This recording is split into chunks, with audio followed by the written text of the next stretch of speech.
Welcome to the Creators Podcast. I'm Jonathan Hamill, a doctor and writer based in Paris. My guest today is Nicholas McCARTHY. Nicholas is a professional concert pianist who graduated from the Royal College of Music in London in 2012. What is remarkable about this, apart from the difficulty both of being accepted to the Royal College and of graduating, is that he did all this while being born without his right hand.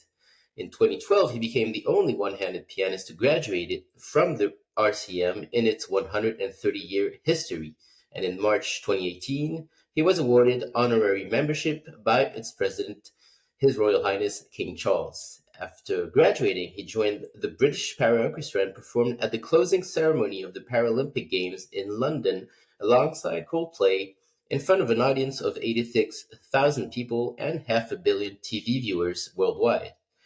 Since then, Nicholas has recorded 2 albums and developed his career as a concert pianist, touring extensively around the globe. He also spends a great deal of time in the world of music education and corporate speaking, and has given 3 widely watched TED Talks. In 2016, after appearing on his podcast, Nicholas was featured in Tim Ferriss's new book, Tools of Titans, which I find very cool, being a big Tim Ferriss fan. Nicholas is also active in the world of radio, and in recent years, he has devised and presented a music program called Wittgenstein, Zichy Me for the BBC Radio 3. You can find him on Instagram at Nicholas McCarthy Official and on his website, nicholasmccarthy.co.uk. Nicholas, welcome to the show. Thank you. Thank you so much for having me. I've been excited to chat to you. Me too. So I want to start with the age at which you started playing piano, which is 14 years old, which is unusually late. Some children start as young as 3 or 4 years old. Can you tell us what were some of the reasons that you started so late comparatively to other young kids? Yeah, I mean, everyone's very intrigued by it's often the first question that I get asked in interview because you're so right. Most people who kind of, I suppose, make it to the concert level, concert platform as an instrumentalist, they tend to have started incredibly young. 3, 4, 5.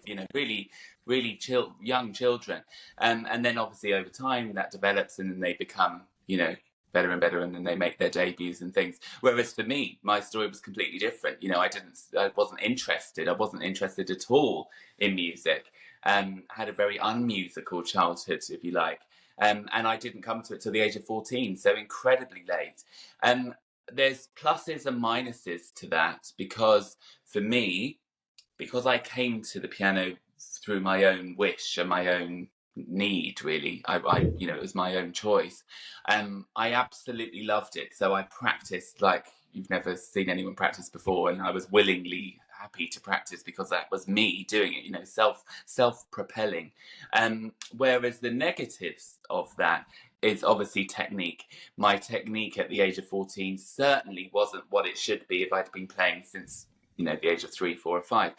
So I had an awful lot of work to do with regards to my technique in those early stages, definitely. And it maybe more so when I was around 17. So, after just a few years of playing the piano, because then I was playing, much harder repertoire. I was kind of doing competitions, and I wanted to go to the Royal College of Music. So all of these things. So I really...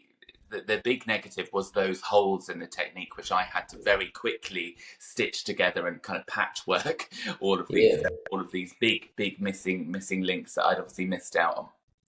Yeah, because 3 years is really short for starting to be doing competitions and everything. Do you remember the moment when you became obsessed with the piano? I guess that's the right word. I think looking back, and again, I've kind of explored this quite a bit with obviously all the interviews that I've done. It's kind of I enjoy interviews because it makes you self-reflect a little bit, because we don't often think about our life story, and then obviously in an interview environment we do tend to. I think looking back, when I was very young, I was very intrigued by the piano. Because I remember in my school assembly where, you sing your school hymns and school songs and things, and there was always, a little brown upright piano in the corner that was very well loved and a bit battered. And I remember always being intrigued by the various teachers who would accompany us singing. Often I wouldn't be singing, I'd be so intrigued by the piano, I'd be looking at the teacher playing the piano key. So I think I was intrigued by it from a young age. I think I was intrigued by the technicality of it. This instrument here, this beautiful item of furniture, which actually creates these wonderful sounds, and all from these many keys. You know, it's very, for a child, it's a very interesting object. Yeah, for sure. And so I think there was definitely intrigue there, but then obviously that was it. I didn't request to play it. I didn't, say to mum and dad about me, wanting to play it at that age. So, it kind of must have been a bit of an intrigue, and out that thought went from my mind. So when I was 14, I've still got a very good friend of mine, and she's a fabulous pianist, and she was playing the piano, and I just had one of those moments that, those epiphany moments really, where I kind of had everything kind of made sense to me, and I felt like, I don't know, I felt like this was absolutely my purpose in life, was to communicate somehow, communicate through music, and this musical moment when I'm watching my friend play Beethoven's Waldstein Sonata, I kind of just had this moment where I was like, okay, absolutely, that's what I'm meant to do. I'm put on this earth to do this. Which, of course, at the age of 14, I'd never had anything like that before. I'd never had one of those thoughts before. But I had this really strange kind of quite a spiritual moment, really, where that occurred.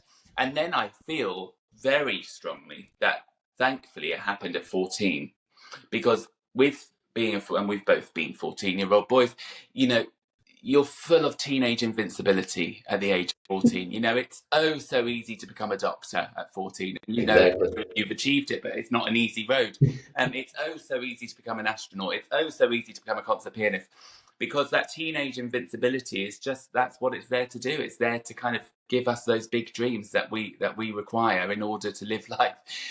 So thankfully, that teenage invincibility really enabled me to kind of ignore the fact that there was a big, red herring in the room, and that was the fact that I only had one hand. And I really thank that time of my life for that kind of, it doesn't matter that you've got one hand, you can be an international concert pianist. Exactly. And what do you think, looking back, came first? Was it a convergence of things, the need to communicate, because as a concert pianist, you get to communicate with thousands of people, just like converge with this epiphany moment of loving the piano, and you said, oh, this is the way I'm going to communicate with the world? Yeah, I think I always knew I kind of wouldn't have a normal job, if you know what I mean. I wasn't particularly academic. I found it all a little bit boring. I wasn't, I was very interested in lots of things, but I wasn't particularly, now write an essay on it. I'm like, oh no, I don't want to write the essay. So I wasn't particularly academic at all. I always knew, I've always liked communicating. I like making people laugh. I like parties. I'm a social person, and I like chatting, as you can tell. And so I knew I wasn't just going to have a kind of normal job, if you like. I at one point thought, oh, I'll be a chef, but in my head I thought I might be a TV chef, and again another two-handed job. So I'm drawn to these two-handed jobs. But yeah, even with cooking, I kind of already was thinking, well, I'd love to do like a segment on a morning TV show doing a recipe. I was always thinking about kind of, it's not too late. Yeah, but I know exactly. There's a long life out there, many careers. But I was always interested in kind of not just doing the thing, but doing it to as wide an audience as possible.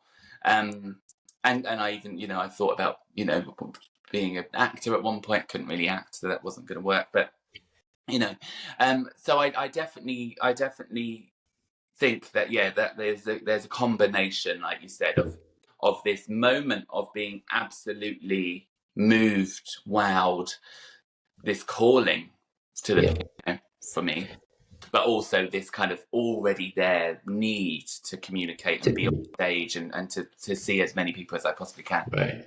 So once you decide this, so you tell your parents and they say, fine, be a concert pianist, and they get you a small piano, or was it an upright piano, a I synthesizer?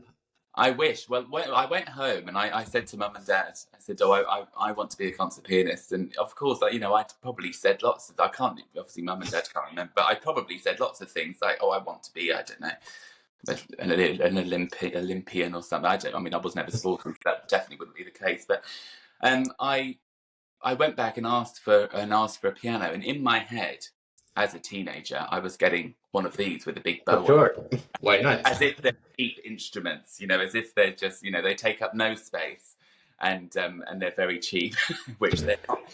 And we had a really small house, so I want, for two reasons, monetary wise, and also, physically, I don't quite know where I was going with that request. So of course, I didn't get a lovely grand piano like what's behind me. I got a little keyboard from a high Yeah, street shop, but I was still really grateful. I was so excited about I this, know.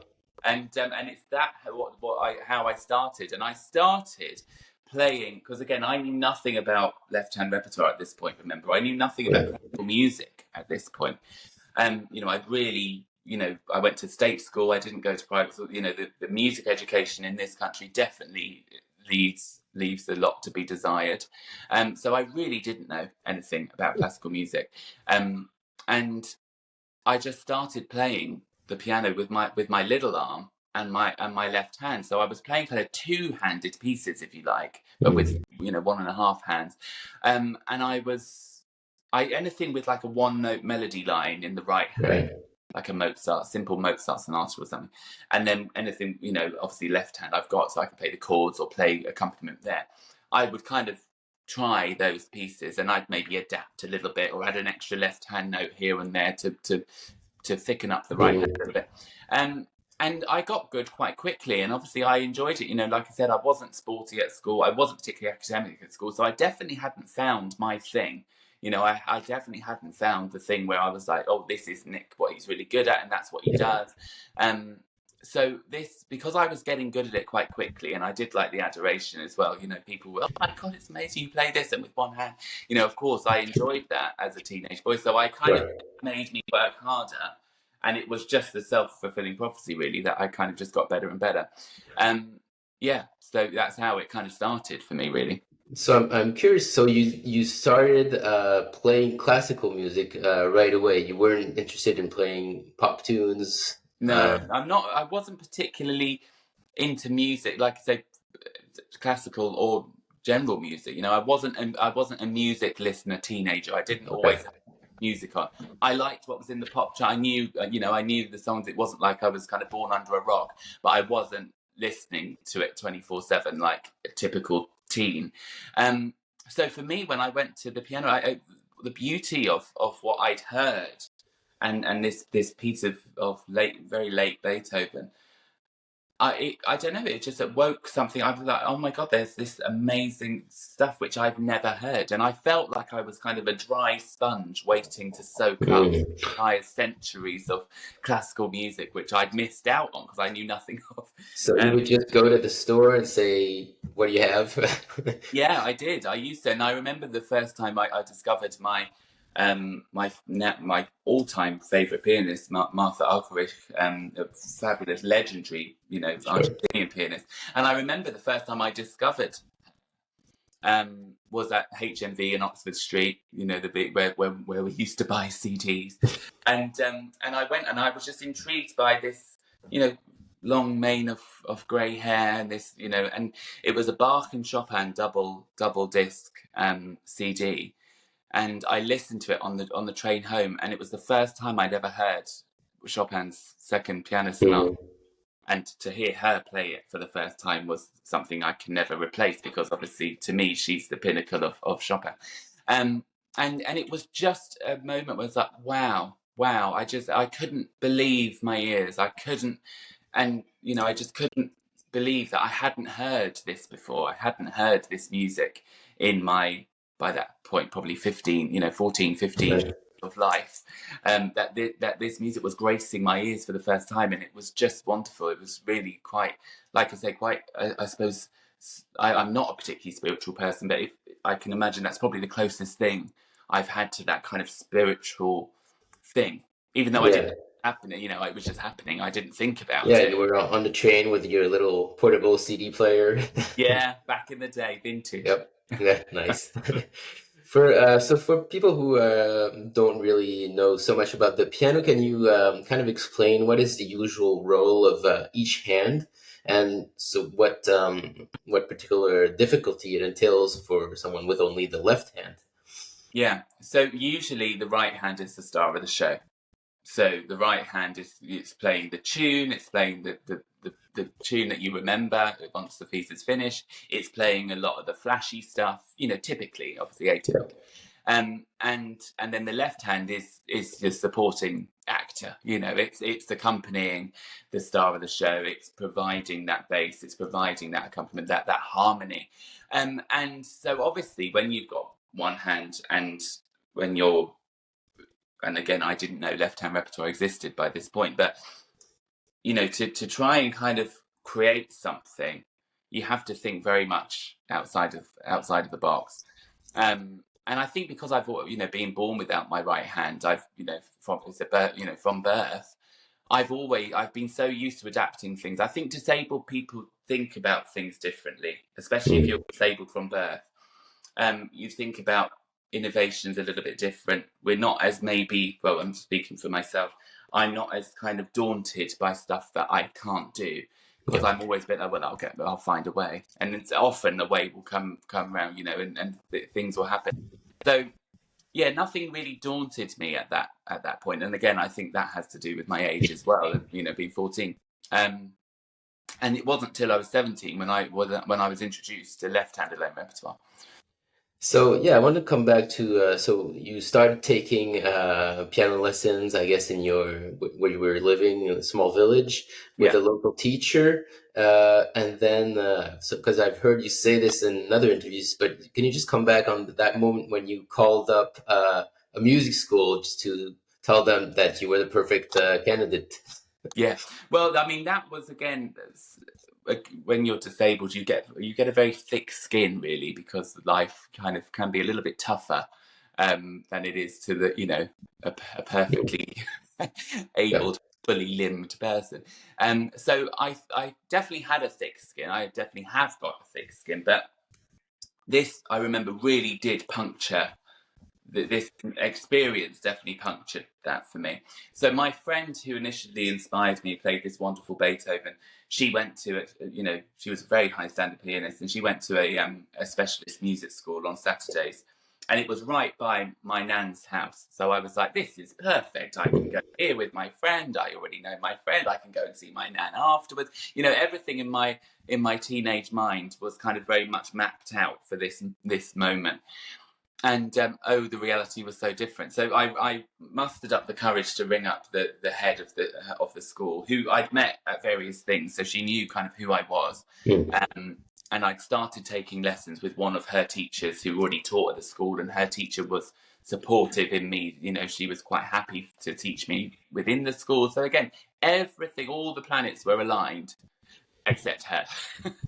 And so when I rang up to say, I'm who I am and blah blah blah, and she was just so rude. She was just very old school, and back then we weren't having conversations around inclusivity, around disability. It just wasn't happening. Those conversations weren't happening, and she definitely was thinking inside the box and not outside of the box. And I never blame her for that. That's just attitudes, and that's different. It's a different time, and it was a different time. But obviously it was very hurtful. And she didn't need to be rude. I mean, there's one thing, she didn't have an opinion, but anyway, she was, and I might have caught her on a bad day, who knows. But she hung up the phone, basically. That phone call was very short-lived, and it hung up the phone. And that felt, for me, like my dream had just ended, because again, being a teenager, we have a very one-track mind, as in, if that doesn't work, well, that's it. That is typical teenager, isn't it? Throw all the Exactly. toys out the pram. And that's what I did. I just thought, well, that's it then. That's my dream. Well, I can't do that. That's me done. And I didn't play the piano for kind of 2-3 weeks, which was a long time for me because I was obviously on it all the time. And then I remember again, I remember it like it was yesterday, walking home from school. And I just suddenly kind of had this, like almost like the clouds had parted in my head and there was sun shining through in my head. And I kind of felt like, why am I allowing this one person who's never even seen me play the piano, I'm allowing her to stop. I'm allowing her to stop me. I'm allowing her to end my dream before it's even started. So I got straight home, went to my piano, was practicing. So it was, I kind of fell in love again with the piano. And then I applied for the Junior Guildhall in London literally that night, and I didn't tick the disability box. I thought, well, I'm not going to do that again. I learned the mistake the first time. So, to what do you attribute this mental strength? I would say, because to just like snap out of it like that, it's pretty amazing. And I really don't know. And it wasn't instant. Like I say, it took 2 or 3 weeks until it kind of snapped up. But I would say, and I am a very mentally strong person and a mentally resilient person with all different things, not just when it comes to personal stuff. I feel it probably has something to do with my birth disability.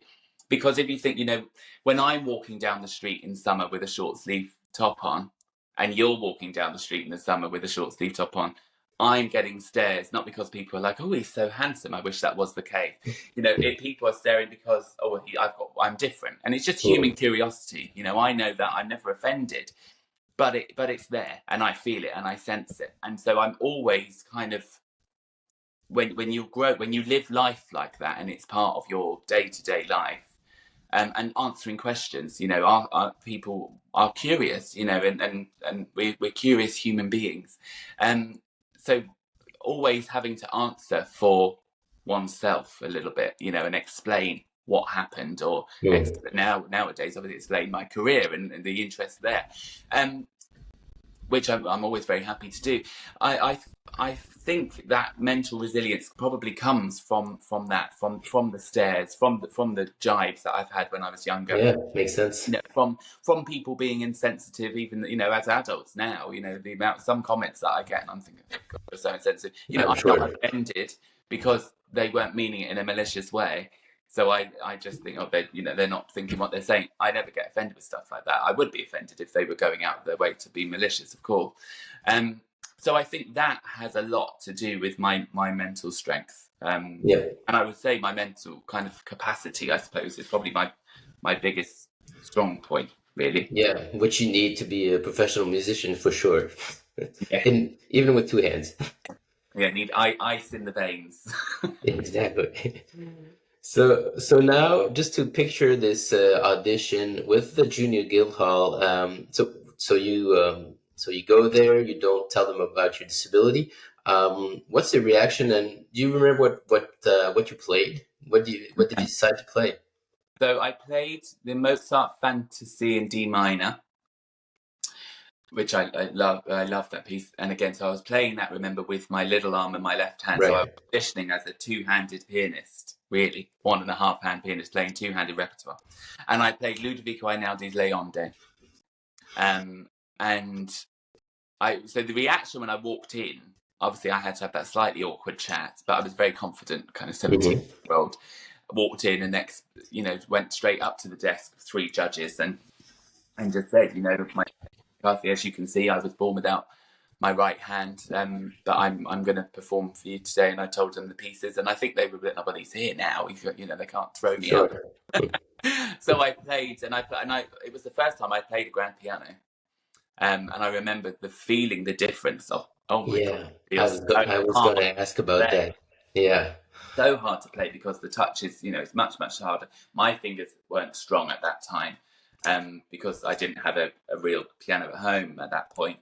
I was still on a digital, and so I remember playing and being kind of shocked at, oh my God, this is so hard to play this piano. But I played really well. Really well for that time in my life. And I remember feeling, pleased with how I played. And they interviewed me afterwards, like a little bit of a chat, and it was then where one of the panelists said about left-hand repertoire And I had heard of, by this point, I had heard of Ravel's Piano Concerto for Left Hand. I hadn't heard it, I'd just heard of it.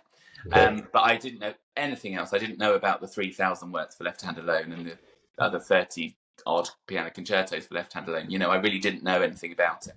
And because my love was what I was playing, my love was Mozart and Mendelssohn and Bach, and, the things that I'd kind of listened to like a sponge on the train home from HMV and all of those things, I wanted to play that. And obviously that wasn't going to be the reality. Or it could have been, but it would have been very gimmicky. So I was offered a place at the Junior Guildhall on one condition, that I specialise in left-hand alone repertoire, which I hated. I went against that grain so much, to the point where obviously I wanted to go to the Junior Guildhall, so of course I accepted. But I kept on another piano teacher outside of school, so I had two piano teachers, one teaching me two-handed repertoire, one teaching me at the Junior Guildhall left-hand repertoire. And I did that for a while, and it took me I'd say a good 6 months, 8 months to kind of come around to the idea of almost saying goodbye to my beloved composers that I'd grown to know and love. Mozart, Beethoven, all of these composers who didn't write anything for left hand alone. Saying goodbye to them, even though I'd only had this kind of new love affair with them since 14 onwards. And then saying hello to a repertoire that at that point, with my musical tastes, were very difficult for me to listen to, because I wasn't used to listening to 20th century music or, late 19th century music. I really loved the classical period, the Baroque period. I loved the early Romantics. I, of course, loved Chopin and Liszt as well. But, listening to the likes of Prokofiev, for instance, felt very avant-garde for me at that time in my listening journey. The first time I then heard Ravel's Piano Concerto for the left hand, I didn't like it. I was like, well, I'm never going to play that. I mean, which is laughable now because I play it all the time. I'm never going to play that because I don't like it. Now I absolutely love it. If I was asked to play that every day for the rest of my life, I'd die a very happy man. I love that work and I play it often. So it's funny with how your music, it's like tastes change, don't they? Sure. The taste buds change, as everyone says. You don't like tomatoes when you're young, and now we love tomatoes, or whatever. And it's the same with music, absolutely the same. Well, it definitely was with me anyway. And do you remember that moment when you decided, okay, I'm gonna concentrate on the left hand after those 6 months? What motivated you to drop the other piano teacher? My teacher, my left hand teacher, said, and it kind of again gave me one of those kind of realizations. I've always been a bit of a realist, and that was probably a period where I wasn't being a particular realist.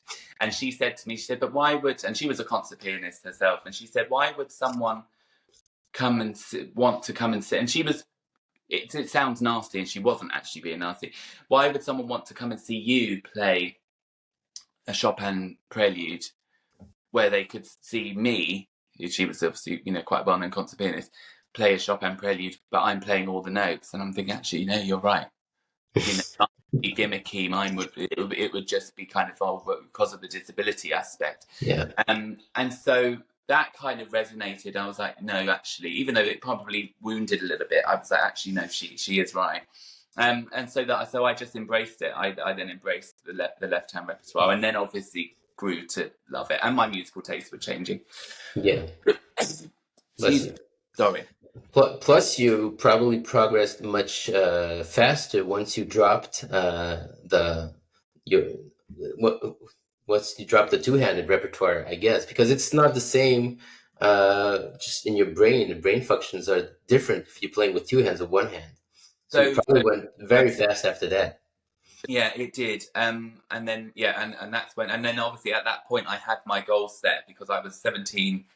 So about maybe just before 18, I'd really started to be a bit more serious about it. And I had my sights set on the Royal College of Music. So I knew that I had to, be really good. Yeah.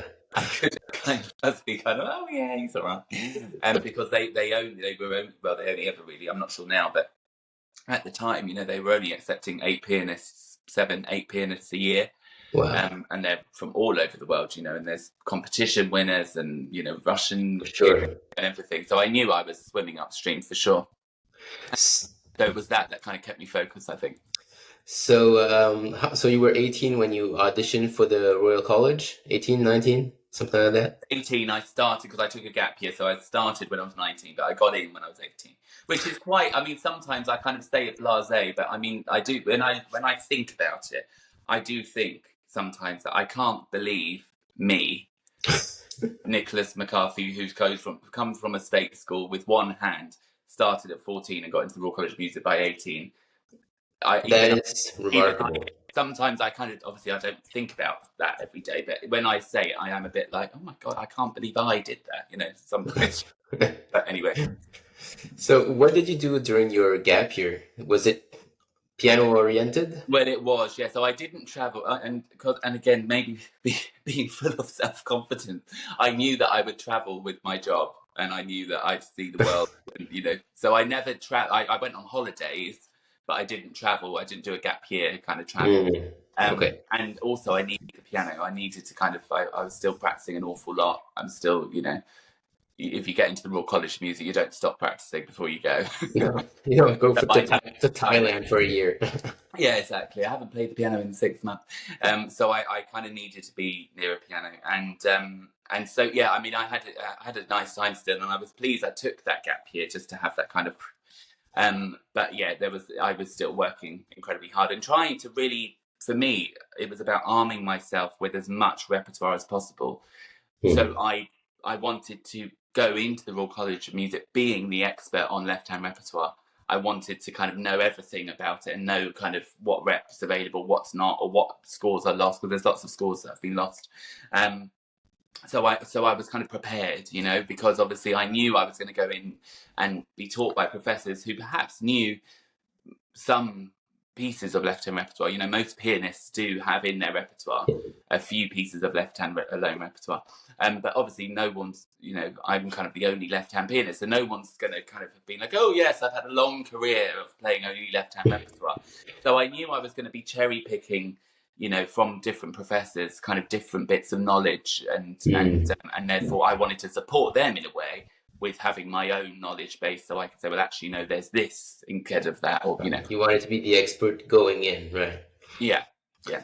So what did you play for? Were you able to pick what you played for your audition, or did you have a few left-hand pieces that they gave you to choose from? How did that work? Yeah, no, so I picked and prepared what I was going to play. And the difficulty is with left-hand repertoire is obviously most of it starts from the late 19th century onwards. Most of it, there's the odd exception. And of course, when you're being auditioned by somewhere like the Royal College of Music, they want to see a multifaceted pianist at that point as a first year. They don't want to see someone who's only specialising in 20th century music or only specialising in 19th century or Baroque or whatever. They want to see you play Baroque, 19th, classical, 20th, contemporary. They want to see everything. And I didn't have that available to me. So I was kind of thinking out the box with my teacher, and we thought of a way of me showing my Baroque style of playing. And so I played Bach's unaccompanied cello suite, number 2 in D minor, just two movements from that, which actually worked really nicely for left-hand alone, to show that technique, that Baroque technique. Right. And then I played the Scriabin Nocturne, which I've played, you know, probably 10,000 times now. And it's definitely still my most favourite piece of left-hand repertoire. Solo left-hand repertoire. So I played the Scriabin Nocturne, and I played another piece, I think, a short piece. The Royal College of Music is in 2 rounds. So if you don't get asked, a bit like an actor callback, if you don't get asked to come back, you know you haven't got in. So there's a bit of comfort there. So anyway, I did my first audition, and I was asked to wait outside, which felt like about 4 days, but it was about 2.5 minutes.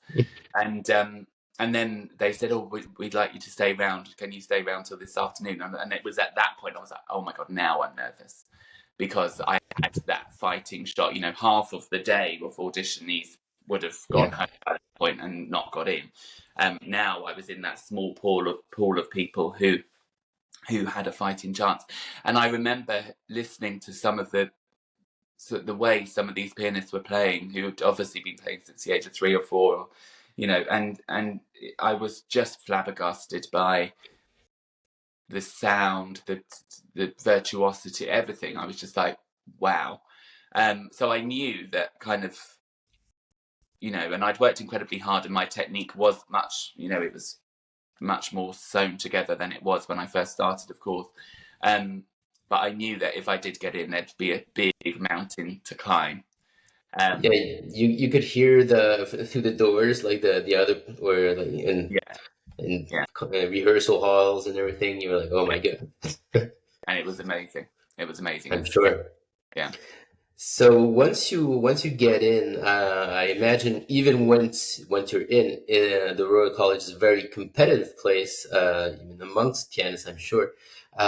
Were there any times, even when you were in and you were chosen, when you were like, I'm not sure I can do this. This is what was I thinking? Or once you were in, you were just going all 100%. Yeah, no, it definitely wasn't easy for me at all. I felt like I was, you know, when you go into somewhere like the RCM, it's very, very high standard. And when you're different, you know, you're a pianist, but you're completely different from the other pianists there. You know, they're not playing my repertoire, I'm not playing theirs. So it's that's quite a strange kind of form of subcategory to be in. And I remember listening to my colleagues, and, you know, you chat and they say, oh, I've done like 8 hours practice. And I think, well, I've never done 8 hours practice in my life, you know, because I physically couldn't. My hand would, you know, I'd probably get tendonitis, or, you know, if I pushed it that much. Yeah. And so I kind of felt on the back foot thinking, well, I should be doing that. You know, that's what I should be doing. So I was trying and failing, you know, I was trying to, and I was getting to like 4 hours and thinking, I can't do another 4 hours if you paid me, you know, I really couldn't. And it was then I kind of realized, you know what, it's like comparing apples to pears. I can't, yes, we're in the same category, but I'm not doing what they're doing, and they're not doing what I'm doing. And likewise, if they were playing left-hand repertoire, they wouldn't be doing 8 hours a day practice, For sure. because you just can't physically. Yeah, but what happens, like, with your hand would cramp up, or like pain in the shoulders? Left-hand repertoire is notoriously difficult, and I'm not saying that their repertoire isn't difficult. You know, some of them playing Rachmaninoff's Third Piano Concerto and things like that. You know, it's incredibly, all of it's difficult. But left-hand repertoire is known for being incredibly tough, and it's incredibly virtuosic and real. Every piece is hugely technical. You know, there's no repertoire really where I can just sit back and kind of, like a Mozart sonata. Exactly, because you have to do everything. You have to do both hands. You have to the melody, the bass, the pedal, everything. Yeah, and it's lots of traveling up and down the piano, and it's fast, and it's, you know, and there's lots of different techniques that you have to kind of learn as a left-hand pianist. So all of that, you know, if it's almost like just giving a two-handed pianist rack 3, you know, the third movement of Rachmaninoff's Third Piano Concerto, and saying, right, practice that for 10 hours. You know, they just couldn't, you know. It's so when I kind of realized, I had that realization where I was like, you know, I'm silly. I don't need to do that. Then everything kind of settled down a little bit for me, and yeah, it became better. That first year I found tough, not because of it. I know I was kind of swept up as well with the student life as well. I was really enjoying myself, so, you know, I probably wasn't practicing as much as I should have been anyway. But second year definitely kind of settled down, and, you know, it was much better. So what did you cut? You cut the hours in half. You were doing 4 hours when the others were doing 8, something like that. Yeah. So what I did, so I then realised that, you know, we've all got a sweet spot in life, haven't we? With whatever, whether it's computer work, you know, we all know our own concentration. Really, my sweet spot is 3 hours. So I kind of think, if I can't get what I need to get done in 3 hours, then, you know, well, I usually can. That's what I mean. I can usually get it done in the 3 hours, and that seems for me to be my kind of happy place. Plus, like, other things, when you're not playing the piano, you're still working. You're still, you know, you're still doing the work in your head, and you don't really need to be at the keyboard all the time, right? Exactly. And, you know, I mean, especially, obviously, I do so much travel now. You know, on long flights, I'm often cycling through, you know, 3 or 4 piano concertos in its entirety performance, you know, from start to finish. in my head. That is practice. That's Exactly. really great mental Not, practice. not to mention sleeping. That also helps. It does help. It does help. So how have you managed the avoiding injury throughout your career? So we mentioned cutting down on the rehearsal hours. Do you also work maybe with a dedicated physio? Because of the asymmetry, I can imagine you're more prone to injury than two-handed pianists who also get a lot of injuries. So how Yeah. did you deal with that? Yeah. So, I mean, my main source of pain, I suppose, is actually on my right. It's neither on my left. Mm. It's on my right scapula, because my arm, because it's just below elbow, so I've got my elbow there. Yeah. So when you're sitting at a piano, which obviously doesn't have arms on the piano stool, my right arm is never resting. So my scapula is always engaged, keeping it up. Hmm. And so if I'm practicing for 3 hours, or and sometimes that I will do more, if I'm away and I've got something else coming up, I might think, well, I've done my recital practice, now I need to practice the concerto for next week or something like that. So, I can be at the piano for a long time. The pain in that right scapula is a bit of a killer. Where people are always very interested, they always think that my hand will be and I don't ever get any hand pain or wrist pain or shoulder pain, nothing. I'm very good, I suppose, at listening to my body. I won't push it. There's some incredibly difficult, tough repertoire where I've kind of thought, if I do another minute on this, something's going to snap, or tendon's going to kind of flare up. So I'm very good at listening to it. And also the gym, I've got a personal trainer, and he's very good with obviously my body, which is a very unique body, and working on certain muscles which will support, Yeah. working on the kind of the trunk of the body as well, to keep that supported. And yeah, so that's really, I mean, I'm touch wood that I haven't had any injuries yet, and I hope not to ever. Yeah, which is exceptional because a lot of musicians. Now, my sister's a cellist, and I can see pain here and there, and a lot of classical professional musicians get injury throughout their career. So Yeah. good for you. So I want to get back to the origins of all this left-handed repertoire, because for people who don't really know about this, they could be thinking, why would someone write for left hand?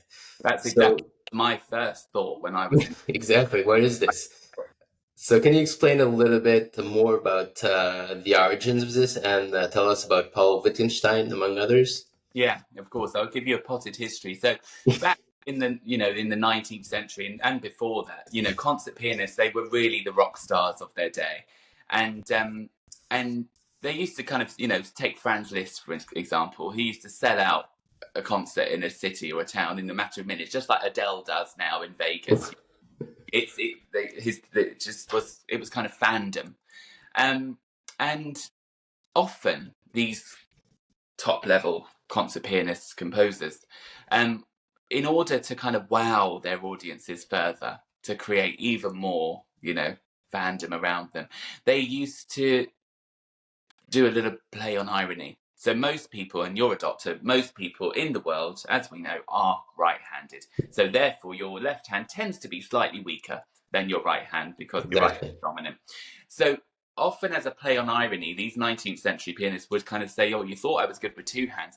Wait until you see what I can do with my weak hand. And then they play a left hand alone piece, very bravura, very virtuosic, and would send the crowd wild. So that is where left hand repertoire really started. Very much as just showpiece, as an encore, that kind of stuff. Hence why the difficulty level is always tough on left hand repertoire. Yeah. Then we fast forward in time. The First World War happens, and again, for the same reason, if you were in a battle scenario, your right arm is more likely to be injured than your left, because it's your dominant arm. You're more likely to be shot in that arm because that's being held up. You're shooting a gun, you're going to be using your right. So statistically, generally, obviously I'm talking very general, you're more likely to injure your right. And that was evident with the amount of servicemen who was coming back from battle, often with missing right limbs. Interesting. Hands, wrists, arms, for the whole thing, and it's usually more often than not they're right. And there was one man called Paul Wittgenstein, who you mentioned, and he was part of the very illustrious Wittgenstein family in Vienna, brother of the famed philosopher Ludwig Wittgenstein. If you're into your philosophy, there's a connection there. But a hugely intellectual, influential, super wealthy family in Vienna. You know, his mum was friends with Mahler, and, you know, it's a real kind of hot pot of culture for them as a family. Right. And Paul Wittgenstein went to battle, and within a matter of months had lost his right arm, very crudely amputated, and was captured as a prisoner of war. And lucky for him, he was repatriated eventually, thankfully, back to Vienna. And it was here that he really used his kind of power in society and his money to commission the leading composers of the 20th century.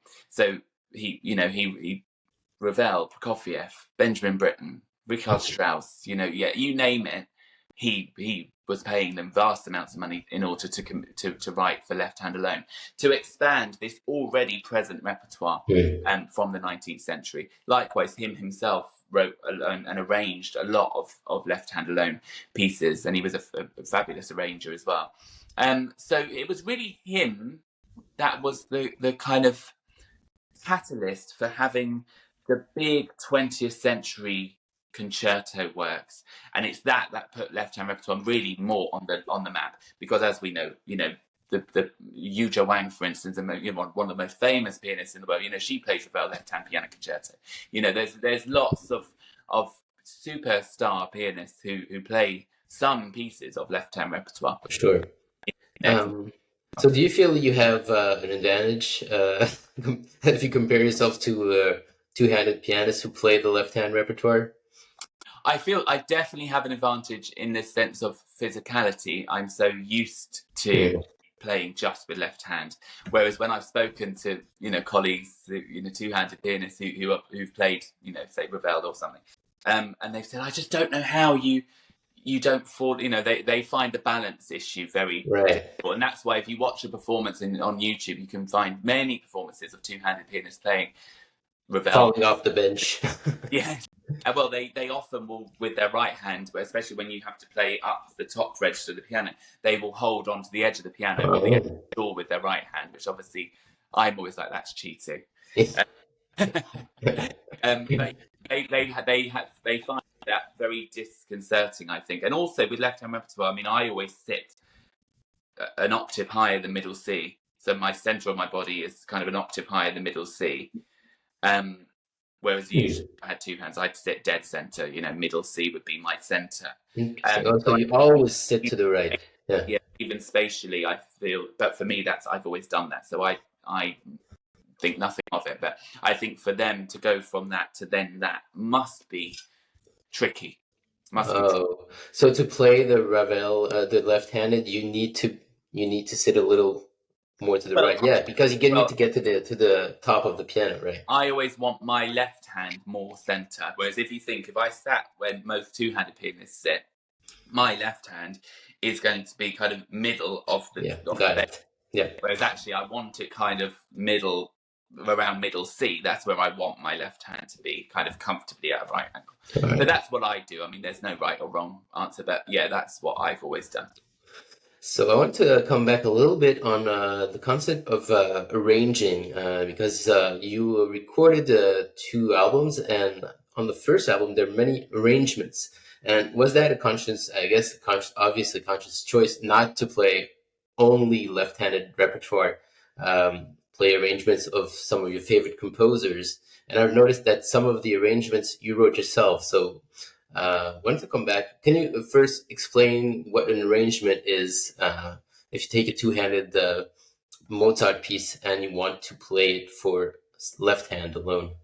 Yeah, so exactly. I mean, I listen to obviously I love music, so listen to classical music, and sometimes something will come on and I'll think that would work. I kind of know that would work quite well for left hand alone. There's some things I just wouldn't touch. It's so funny, again, kind of a bit kind of spiritual. I'm thinking, no, I wouldn't want to I wouldn't want to change anything, not ruin it, but just change it. But some things I feel like, oh, that would make a really nice encore, or that would make, I felt when I first started playing publicly, I realized very, very quickly that there was people who were hugely interested in my story and me and left-hand repertoire, which again they'd never heard of.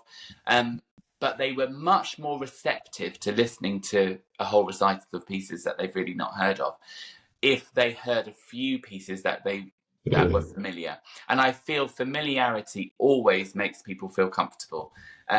So that's why I started doing kind of the odd arrangement here and there, to really for my audiences. It was almost for them I wanted them to feel, oh yes, I recognise, because I've got a fan base who, a lot of my fans, they don't go to classical music concerts. They just come to my concert, for instance, and I'm the only one that the classical concert they've been to at that point, because I don't know, they've seen me on telly or radio, podcast or something like that, and they've been intrigued and interested.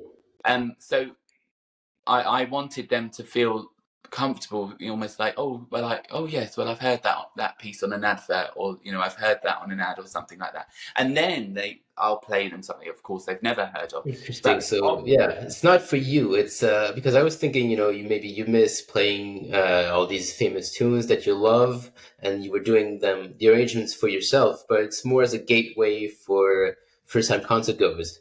It was, and then with the album, obviously, when you sign with a label like Warner, for instance, it's a commercial disc, of course, so you have to think about audiences, and again, for the same reason, they wanted, kind of in their terms, of a few classical lollipops on the album, and then again with recording kind of the serious stuff, if you like.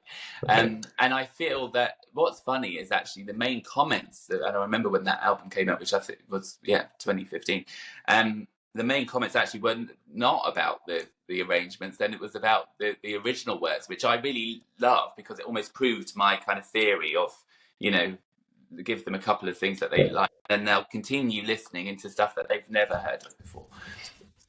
So how far are you in the 3,000 left-hand pieces? Do you know all of them? Because you mentioned a lot of them were lost. I'd like to come back on that. Yeah, there are a lot of them lost. No, I mean, I don't think I don't think you can ever complete something. Obviously, there's always, and I commission new works as well, so I'm always adding to this list. But yeah, and the thing with the 3,000 works, it's the same as two-handed repertoire. Not all of it is good. Not all of it is stuff that I would program in a recital, and not all of it is stuff that I would want to learn. So yeah, there's a vast repertoire out there, and a vast repertoire of very high level rep, and some of it I haven't covered yet, because us pianists, we have long careers. We don't retire at 60. So I always think, well, I won't play that yet. I don't want to play that yet. I want to wait a little bit. And there's certain pieces that I waited to do in my 30s that I didn't touch in my 20s. And again, I'm pleased I did that, because life teaches you an awful lot. And I feel like when you're communicating through music, yeah, you can always play the notes, but really you've got to have them exactly behind you to be able to communicate properly. Yeah, and you can play, and you can revisit a piece you played when you were 20 at 40, and you're not going to play it the same way, right? Well, the funny thing happened the other day. I was driving in the car, and a piece of music that I play came on the radio, and I said to my husband, I wouldn't play it like that. It's very unusual. And then the announcer afterwards, and that was Nicholas McCARTHY playing it. And I was like, that was me. I didn't really. You didn't recognize it. That's amazing. My playing, so it was much slower than I play. The piece was much slower than I play it now. There were certain things that I did, obviously, on the recording that I definitely don't do now. That's amazing. Like we were saying about taste change, I think, as an artist, your taste change how you play things, Yeah, that's crazy. So I want to talk a little bit about the work you do with as far as music education goes, because you've developed some workshops for schools and educational institutions across the country. Can you tell us more about that? Yeah, I mean,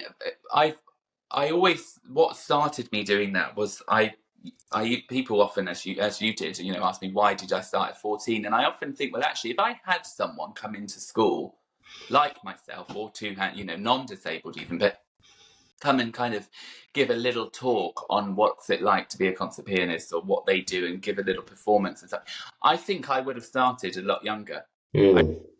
So again, in this country, we don't have great music education. The arts is very underfunded. The governments don't see the point in the arts, and so therefore arts cuts are just constantly, whittled down to they are nothing virtually. And so I feel it's important for musicians, and especially if you're a concert artist, to go into schools, especially state schools as well, to introduce children, because it might be the only time they get introduced to it. And you might just inspire someone to think, oh, well, I'd like to do that, just like me, exactly the same. So that's why I do it.